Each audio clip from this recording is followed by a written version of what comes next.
Greetings, my dear viewers. It is I, Drehon, back once again with another Dungeons & Dragons character conversion. Today we are looking at the unstoppable force that is the Juggernaut from Marvel Comics. Now, the class I am using for, the subclass I am using for the Juggernaut, I originally wanted to use for Bane. But I found that a different subclass actually fits a lot better for the Juggernaut. You'll see which subclass here in a moment. But, welcome back, I am Drehon. This is Dungeons & Dragons character conversion, where we take a look at different fictional characters and see how to play them accurately in Dungeons & Dragons, using only the lore of these characters, and match them up to a class, background, and race within Dungeons & Dragons. We do not go by mechanics specifically. Yes, mechanics are good, but we want to be able to portray the character accurately. And, well, let's just say we've gotten that today. As always, we use the point-buy system for our stats. 15 is going to be Strength and Constitution, followed by Dexterity at 14, Intelligence at 10, Wisdom and Charisma are our dump stats at 8. For race, we are going with Custom Lineage.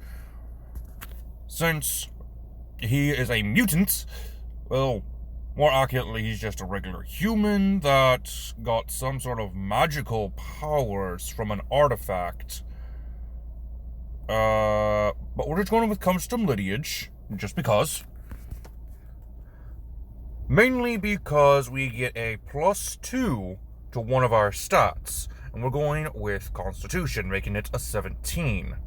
We also get a skill, we're going to go with Athletics, and we also get a feat. We're going with Crusher, because that gives us another ability score improvement, giving us a +1 to either Strength or Constitution. We're going with Constitution, giving it an 18. And you'll see why here in a second. For background, we're going with Urban Bounty Hunter, because for a little while, he was actually a bounty hunter. He hunted people for profit. I think the one they gave was Spider-Man? I can't remember. Anyway, Urban Bounty Hunter is a good background to use for the Juggernaut. We get Insight and Stealth. For tools, we get a gaming set of Choice and Thieves tools. We also got Feature, Ear to the Ground. For class, we are going with Barbarian.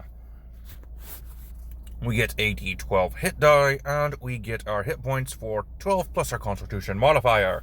And since we have a modifier of +4, that gives us 16 HP to start with. It's a lot of HP. Not exactly going to be taken down so easily.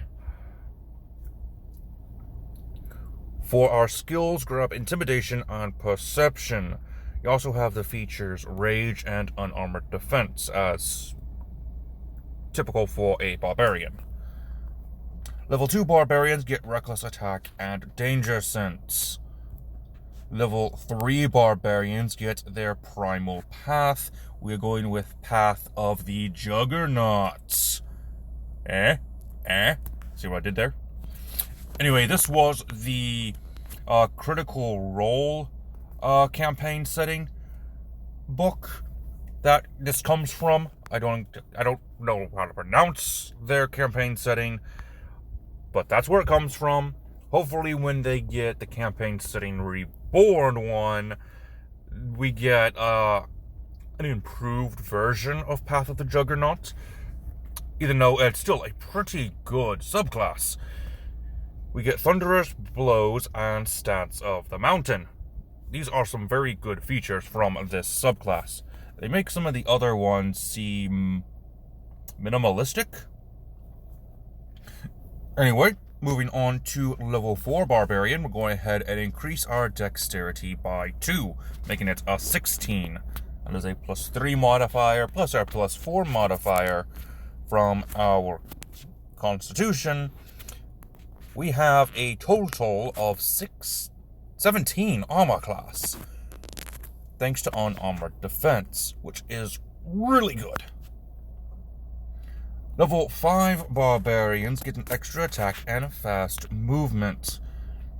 Level 6 Barbarians of the Juggernaut path get Demolishing Might. Your attacks now have the Siege property. If you do not know what that is, Siege property is very similar to the Siege monster feature, like from the Tarrasque or the Stone Golem or Earth Elemental. When you deal damage to an object, you deal twice that much damage, which is awesome and fitting for the Juggernaut. We're going to go ahead and multi-class into Fighter. That way we can get the fighting style, unarmed fighting, and we get the second wind feature as well. Level 2 Fighters get Action Surge. Level 7 Barbarians get Feral Instinct. If you happen to be in a surprise round, you act as though you are not surprised. And level 8 Barbarians, we're going to go with a feat instead of the ability score improvement.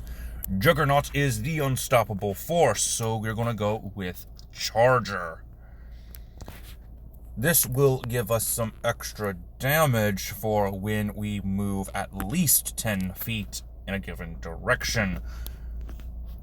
Which, holy cow, that is awesome. Well, that is all the time I have for you today. A little short video, but that's better than my last one where I took at least 10 minutes to explain everything. But I thought you would enjoy a shorter video, like the rest of my videos are. Anyway, I'm out of time for you today. I hope you enjoyed. If you'd like to see another character, much like the Juggernaut, please comment down below on who you would like to see next. Until next time, this has been Drehan, and I am offline.